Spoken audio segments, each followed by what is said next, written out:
All right, guys, so I've let this sit now for, again, a little less than 15 minutes because I know this finish is gonna work, it's gonna work faster than that 15 to 30. So now I'm just gonna wet it again.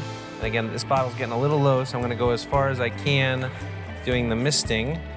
And then I may have to switch over to just purely doing the kind of application through the scrubbing pad or steel wool. Come around here.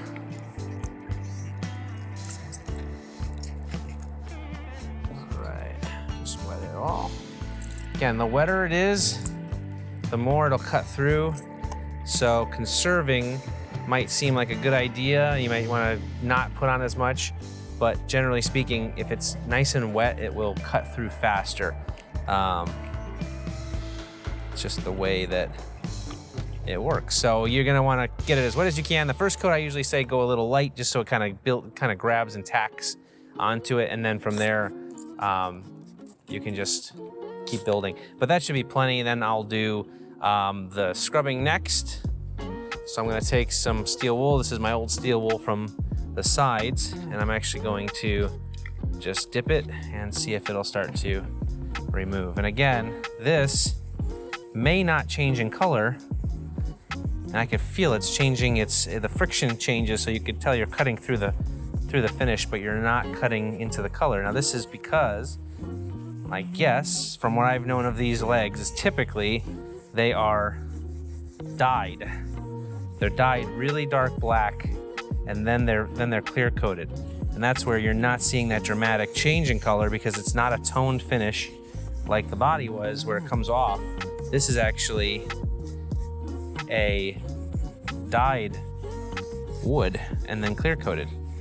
So this is a great example for those of you who are asking, you know, will it remove stain?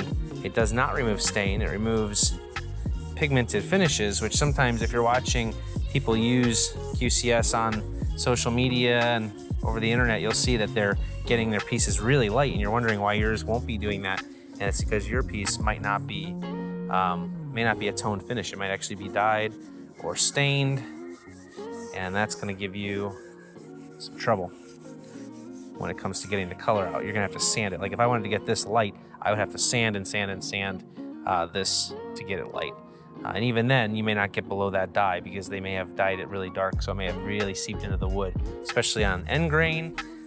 On the side grain here, it might sand through, but if you ever have end grain where it can soak into the pores of the wood, that's gonna be hard to get out. So let me just grab a paper towel and wipe that and show you. I can feel what happens as you use the product. You'll start to get a sense of the feel, where you'll say, oh yeah, I could tell I've cut through, because you feel the texture of the wood. It's not goopy and slippery. It's sort of, you start to feel that grab. And you can see here, I'm on the wood now, and it's down to where it has been dyed. So I'm cutting through a little bit of the dye here on that high point with my steel wool, but pretty much this is just gonna remain the way you see it. It's not gonna get much lighter. It might lighten up just a hair, but not much.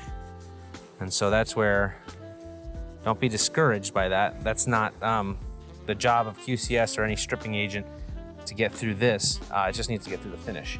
And now you can sand it or re-dye it. In this case, it's great because you preserve a lot of that color in the wood, and then you can just add a little bit more in the finishing, and you retain that original dyed factory color, versus if you went sanding this, you would cut right through this color into the blonde, and you would get all blotchy, and you would have to really correct that with your coloring. This will give you a really nice final outcome in a restoration process. So that's a big plus.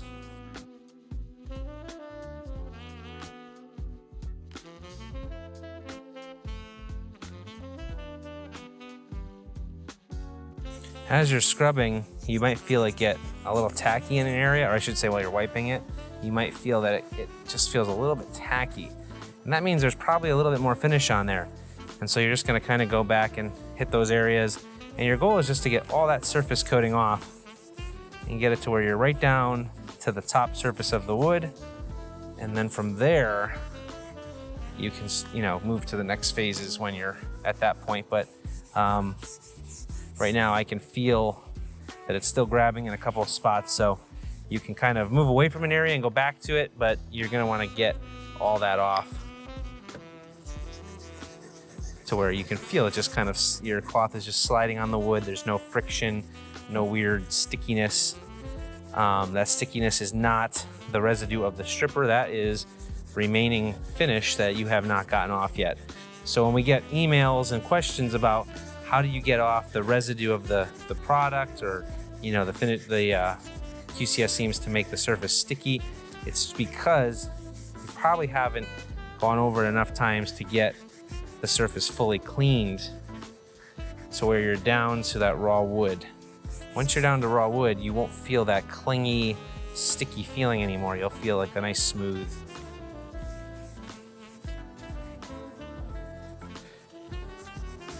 But here you can see on this side where the wood is showing now, because they may have toned over the dyed wood. This is like what dyed wood looks like. And again, if you scratch it, you can get through it, but you can see it doesn't really, it's in the wood. If this was toned that way, when I scratched it, you would cut through to the raw wood underneath. And that is the difference.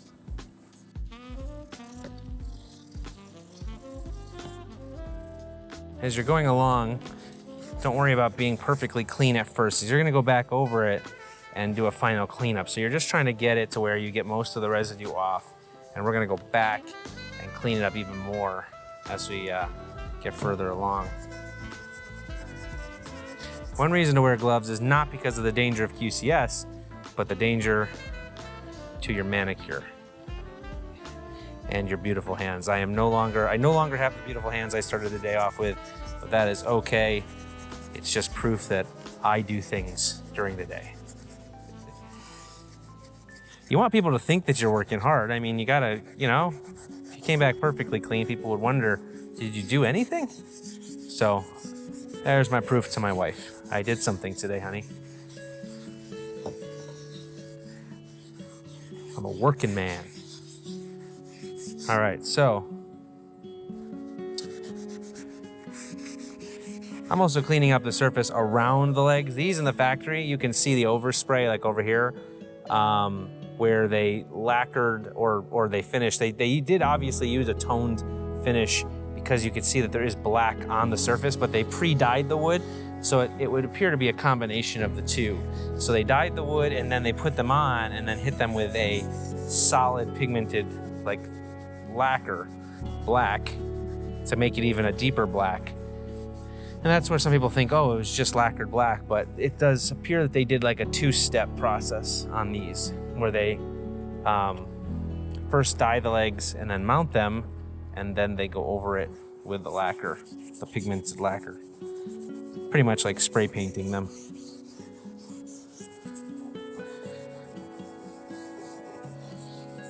So this leg is almost done with this first round of cleaning. My goal is just to get 80–90% of the crud off, the old finish, and then I'm gonna go back over it and give it that final cleaning. But I'm not gonna go crazy right now. I'm gonna do that with the next round. So I'll move away from this one and let it sort of set up a little bit. I'll go back and clean it up in a minute. All right, now we'll move to this one over here. We're gonna do the same thing.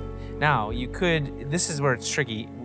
The nice thing about QCS being that it's liquid and you can scrub it, these curves are not a problem. This is not a surface you would wanna do with a putty knife, because you'd be likely to gouge the wood, and that would not be good. So with this scrub method, it's nice because you can get it super clean. Yes, it takes a little time because you've got to scrub it, but ultimately you're getting a nice clean surface without lots of gouges. If I was to use a putty knife and gouge it really deeply, you would expose areas where the raw wood would show, and kind of like in here where you see some of those, just the wear and tear from the years of use. Well, putty knife can do that too. So this is a nice method for this, because it gets it down to raw wood and really takes care of those curves.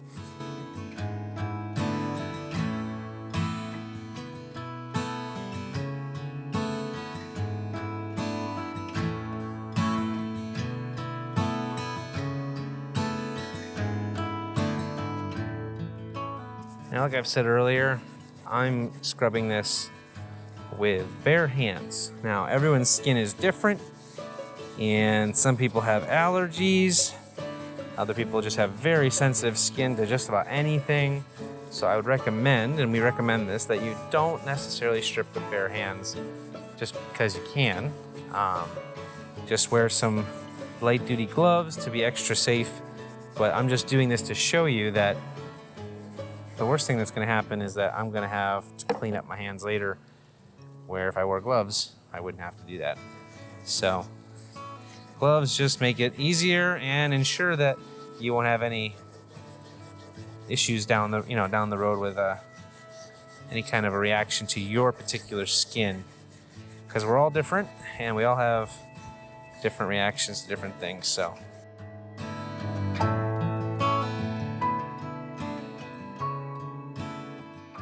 okay, this one is just about ready.